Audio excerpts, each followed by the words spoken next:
Welcome to Indiana News Desk. One of the biggest stories of the election wasn't a presidential or governor's race. It wasn't even technically a race at all. It was a referendum.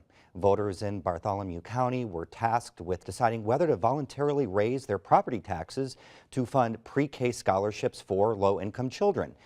Their decision was no. This isn't the first time the district has asked residents to help the area's youngest students. A similar referendum also failed in 2012. The outcome of this vote could influence the larger discussion on how to fund pre-K statewide.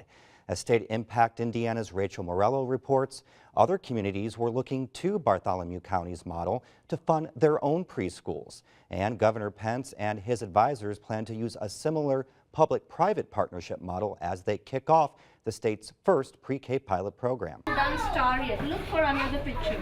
The referendum would have provided enough funding to send 450 low-income students to this preschool program called Busy Bees Academy. C for Cooper, C for car. We see growth daily. We see children have their aha moments on a daily basis. It just makes you feel great. You realize that what we are doing is having a positive impact on kids. And on election night, it was clear the stakes were high.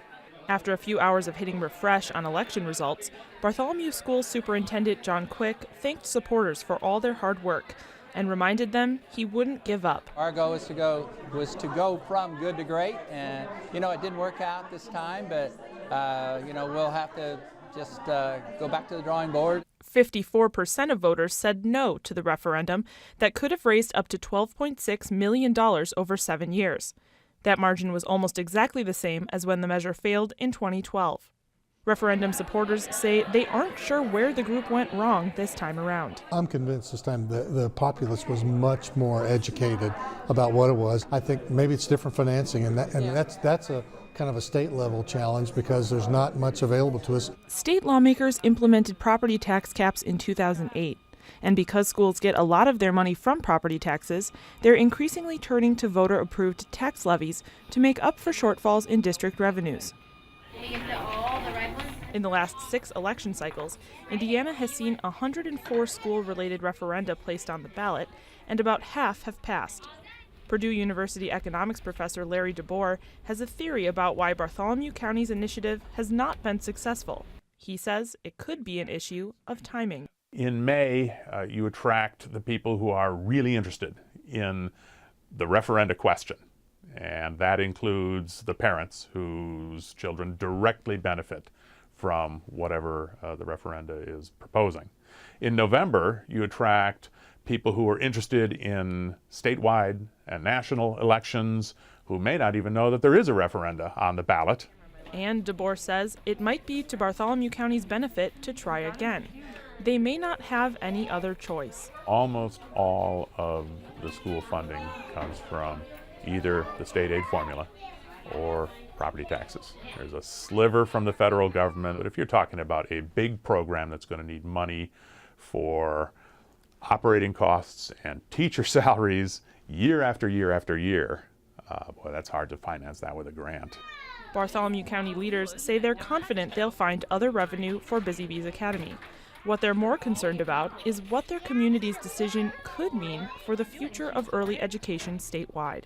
Earlier this year, Governor Mike Pence signed legislation approving a small-scale pre-K pilot program for low-income 4-year-olds, which will start in January. The program relies on existing money from the state's Family and Social Services Administration, as well as matching funds from groups within the 5 chosen communities.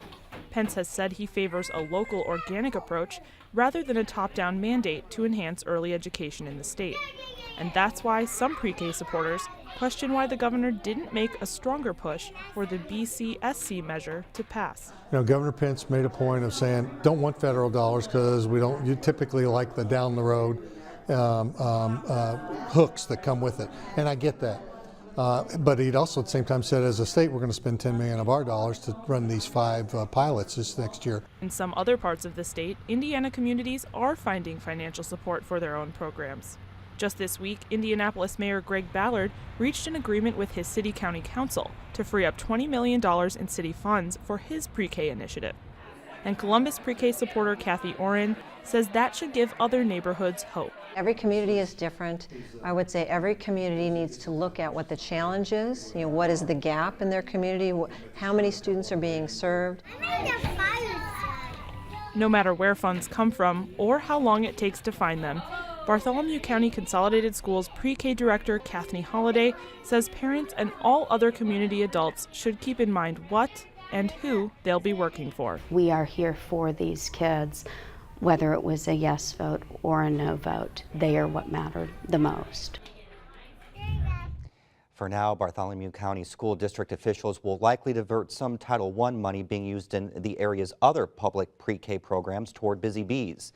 They're also planning on talking to their private community partners to discuss possible next steps. They could also wait and hope the state's pre-K pilot is successful, so lawmakers expand the program and provide more state funding.